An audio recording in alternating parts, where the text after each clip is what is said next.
At talagang tumawag ka lang para tanungin ako kung ano ng plano ko. Actually, yung totoo, wala. Gusto ko lang muna maging masaya sa sarili ko. Tipong saan man ako dalhin ng mundo, kaya kong makontento. Gaano man kaikli o kahaba ng pag-usad, kaya kong ngumiti at magpasalamat. At kung matagalan man sa pag-angat, kaya kong tumanggap at magpatawad.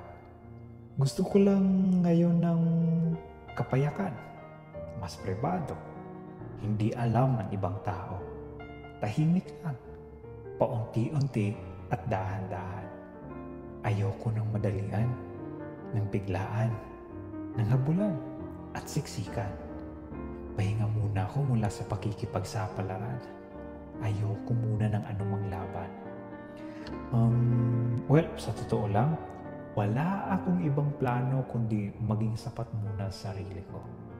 Kung ano ko ngayon, ayos na muna yun. Ito siguro yung bahagi na kailangan ko munang huminga.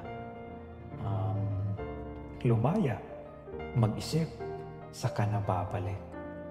Wala muna akong plano. Ikakalma ko muna ang puso. Kape muna tayo.